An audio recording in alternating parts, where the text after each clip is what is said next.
Minhas aventuras com o Superman prepararam o caminho para a morte do Superman, título do próximo episódio. Pode ser a versão mais emocionante da história até agora, graças ao carisma desse Superman. Antes, porém, há um episódio mais leve que conduz a esse momento.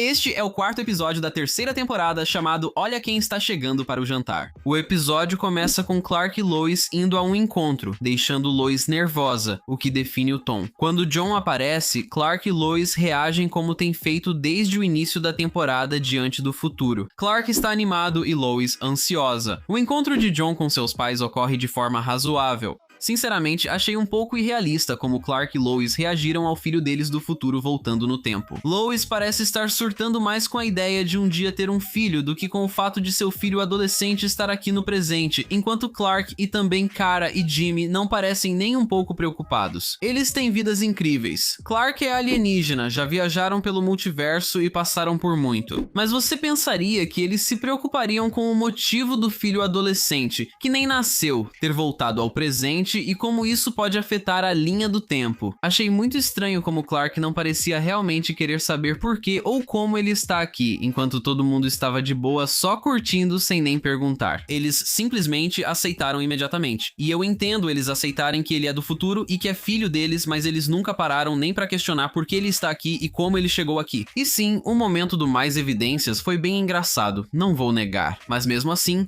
Lois surta mais com a ideia de ser mãe, só o conceito de um dia ser mãe, e não tanto com a viagem no tempo ou com o fato de estar conhecendo o filho adolescente dela, o que seria uma coisa insana de se vivenciar. Isso levou bem ao final do episódio que comentarei já, mas não gostei de como lidaram com esse clichê nem das reações dos personagens. Esse episódio também eliminou outro clichê do Superman. Clark Kent não tem mais identidade secreta, já que John usa o traje de Superboy e voa ao redor de Clark e Lois. Kara passou a temporada voando. Jimmy é o amigo do Superman, e todos sabem que Lois também está envolvida. Qualquer um notaria esse grupo. Eles sabem que é a Supergirl e o Superboy, o amigo do Superman, e aí tem esse cara enorme que claramente é o Superman. Tá cada vez mais ridículo o Clark ter identidade secreta, mas parece que todos já sabem que ele é o Superman, e isso não muda nada. A identidade secreta serve pra manter as pessoas que ele ama em segurança, mas a Lois e o Jimmy já sabem quem ele é, e eles já são associados ao Superman de qualquer jeito, então acho que isso meio que não faz diferença nessa série. Sem dúvida, isso não teve a mesma peso narrativo das adaptações antigas, quando era central nas histórias e cenários do personagem. E outra coisa que também costumava ser um aspecto central dessas histórias dos personagens era o Jimmy sempre se metendo nas situações mais malucas. Neste episódio, Jimmy tem espinhos crescendo, referência às travessuras da Era de Prata do personagem,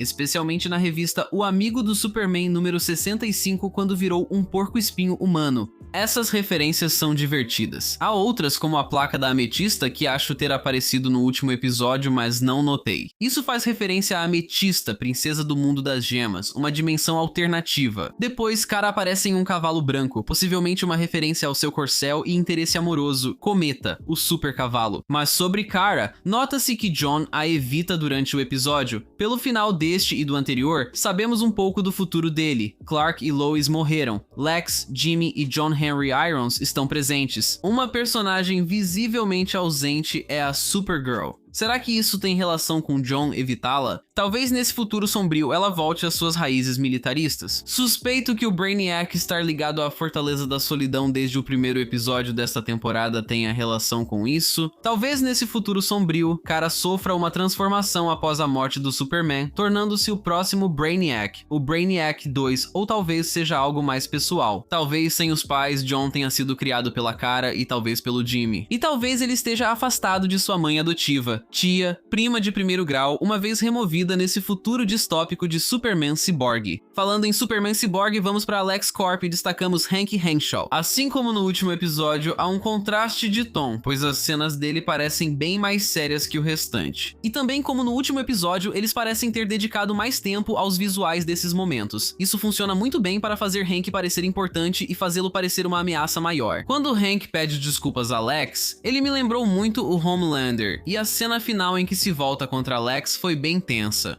Estou realmente ansioso pelo próximo episódio porque parece que será um episódio inteiro dedicado a um tom mais sério. E isso é algo importante para essa trama crucial, especialmente depois deste episódio. Como o próximo episódio vai mergulhar na parte mais séria da temporada, este episódio, ou pelo menos o lado do Superboy, parece bem menos sério, como uma aventura agradável e leve. Isso funciona como a calmaria antes da tempestade, mesmo que sejam só os últimos segundos em que você realmente sente aquela sensação de apreensão da calmaria antes da tempestade. Até lá, a cena no shopping me pareceu um pouco repetitiva em relação ao episódio anterior. Sei que Lois comenta isso, mas ainda assim é incomum ter 2 episódios seguidos com personagens indo ao shopping. Ainda assim, foi divertido, com bons momentos entre Jon e seus pais, além de uma parceria divertida entre Jon e o pai. Os Subterrâneos Sauri ganharam redesigns surpreendentemente bons em relação aos quadrinhos. Comparando o traje do Superman com os da segunda temporada, como Superboy, Superman Cyborg, Giganta e Subterrâneos Sauri, esta temporada representa um grande avanço nos designs em relação à anterior. Lembra do grupo de vilões no final da segunda temporada que revelou como os designs da série eram sem graça até então? Mas sinceramente, mesmo que os designs estivessem muito bons, esse confronto é na verdade apenas ok. E obviamente a luta não é o que importa aqui, e sim o acordo civil entre Jon e Rancor. Mais uma vez, tudo isso é muito mais leve, e pra mim está tudo bem. Especialmente se a animação limitada nas cenas de ação deste episódio permitiu focar mais no próximo, que terá uma batalha bem mais importante. Gosto quando o Super-Homem fala sobre lutar por um amanhã melhor e da reação do Jon. Isso nos lembra o horror do futuro de onde ele veio. E, sinceramente, isso me deixa meio triste ao pensar que o amanhã desse Super-Homem na verdade não é melhor. O final desse episódio fica visivelmente melhor. Tirando as cenas do Henshaw, até esse ponto o episódio estava meio sem graça, não era dos mais bonitos ou agradáveis de se ver. As cenas na Fazenda Kent, no entanto, são realmente bonitas e também nos dão um momento muito legal entre Jon e Lois. Essa imagem gera dúvidas, já que Jon afirma um pouco depois que o Superman morre, mas nela ele deveria viver mais alguns anos. Isso pode indicar que ele não deveria morrer ainda, ou que Jon, ao voltar ao passado, adiou isso por anos, o que implicaria que ele nunca teria nascido.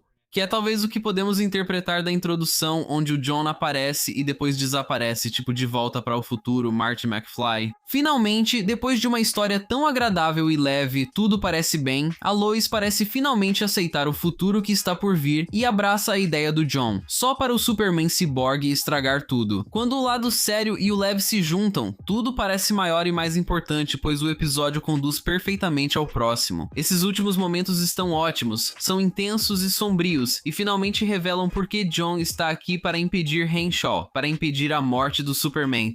Estou surpreso que o grande confronto entre Superman, Supergirl, Superboy e Superman Cyborg, mostrado nos trailers, já esteja acontecendo no meio da temporada. Isso faz pensar no que o restante da temporada abordará. Quais serão as grandes lutas finais? Para onde isso vai nos levar? Talvez só tenhamos visto até o episódio 5 nos trailers, o que acho muito empolgante. De qualquer forma, esse foi um final fantástico que me deixou bastante animado para o próximo episódio. E mais uma vez, Hank Henshaw sozinho pega um episódio que seria apenas razoável e o eleva, porque sinceramente fiquei decepcionado com o primeiro encontro do Jon com seus pais. Fiquei decepcionado com a maioria das interações entre os personagens, cenas de ação e visuais do episódio, exceto alguns destaques e todos os momentos de Hank Henshaw na tela. Sinceramente, acho que os roteiristas estavam cientes disso. Eles parecem sempre colocar Henshaw na medida certa, como no final do episódio 2, ou ao longo do episódio 3, e agora ao longo do episódio 4, para transformar o que seriam episódios de enchimento ou leves, tendo muitos momentos de importância, peso e seriedade, levando ao que pode ser considerado um tipo de final de meio de temporada, que com certeza será totalmente sério, importante e pesado. Não gostei muito do episódio, mas foi melhor que o anterior. Dou nota 7 de 10. Espero que o próximo seja 9 ou 10, e sinto que será. A cena pós-créditos deste episódio removeu o boneco do Clark,